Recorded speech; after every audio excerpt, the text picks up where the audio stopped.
We'll see. Okay. Hi, everybody. I am so sorry that I'm late. I obviously am technologically dumb. I'm Erin Leatherman. I teach ELA at East McDowell Middle School. Today I'm going to be teaching 7th grade, which is not something I've normally taught. So this will be kind of interesting for all of us. My goal today is to overview and talk a little bit about central idea, which is something that you see in informational text. So I'm having to do this on my phone, so just bear with me a little bit. So the first thing I want to talk about is what is central idea. So central idea is, like I said, with informational text, and it's something that the author uses to try to, it's their main message, the main point that they are trying to make in whatever it is that they're writing. So, for example, let me see if I can, here we go. So we have this beautiful anchor chart that I have created that is not for any artists at all because I'm not an artist. But the idea is that central idea is kind of like an ice cream cone. The cone itself would be the central idea. It is the thing that is holding up all of the pieces that create the central idea. So within that, you've got the title that you have to look at. You've got subtitles or subheadings that will contribute to the central idea. And then what I'm going to talk about today is this idea of summary. So this is kind of this visual look of what central idea is. So what we're going to be doing, we are going to be looking at what Scholastic Scope calls a bite-sized nonfiction article, and it is titled, "Are Your Fave Instagram Stars Trying to Trick You?" Which should be interesting. So what I'm going to do is I'm going to take you guys through part of this article. We won't have time to do all of it. Miss Shelton, if you'll scroll down a little bit. Thank you. And I'm going to show you what I mean by summary and what to do with central idea when you have, even if it's a longer informational text.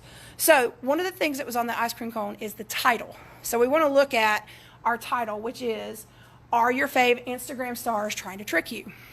So right away, I know that it's going to be about Instagram, and I know it's going to be about Instagram stars like Kylie Jenner. So the first thing that we want to do is look and see, are there any subtitles? This one happens to have one, and it says, "Be careful, they might be trying to sell you something." The other thing I want to point out is where it says product or placing products, that is what we call a subheading. That is something else that we want to look at whenever we are trying to figure out the central idea. So our first section doesn't have a subheading. It just kind of starts off with everything.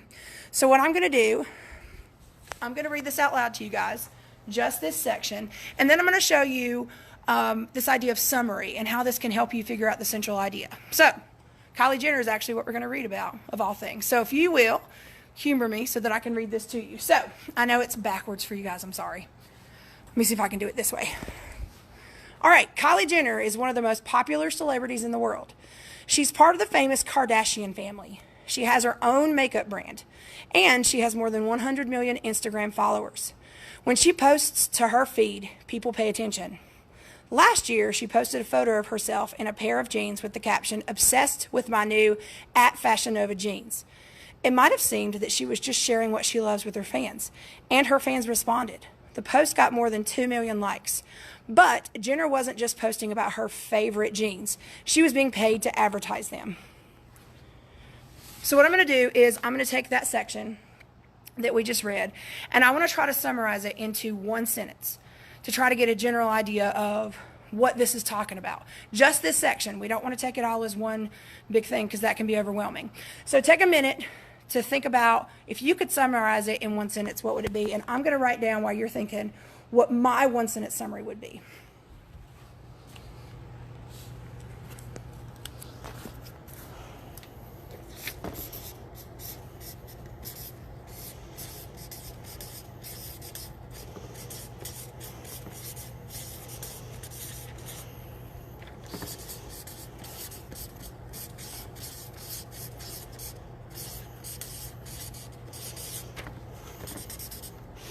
So there is my one-sentence summary of just this section.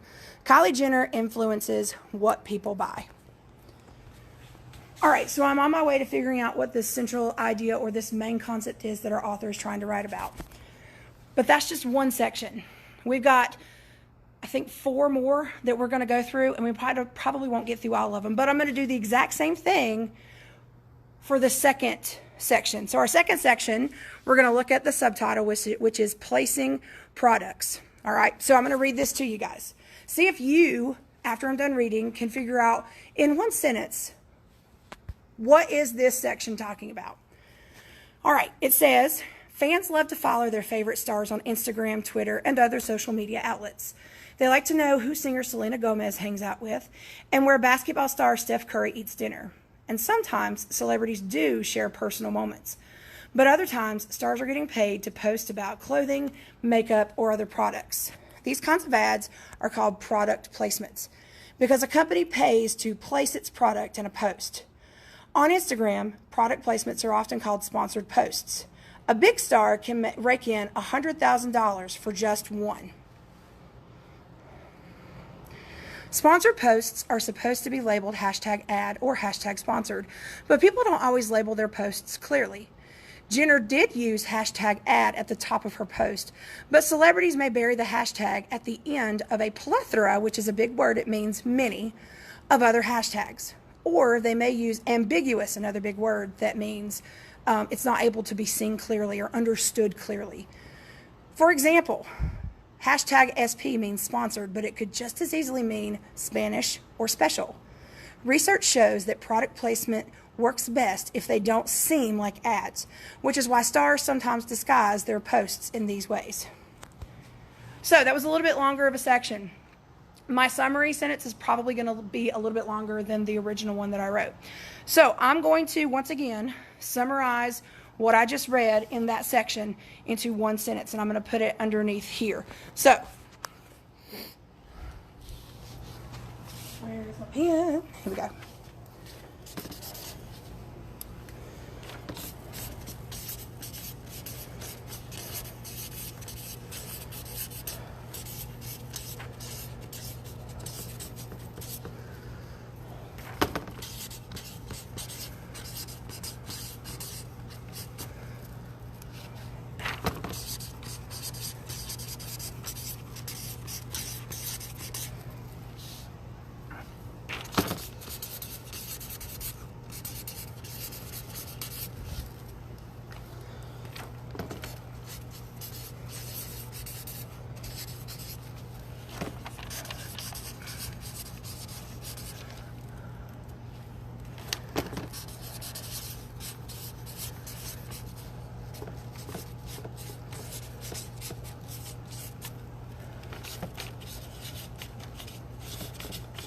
Having to get a little bit smaller.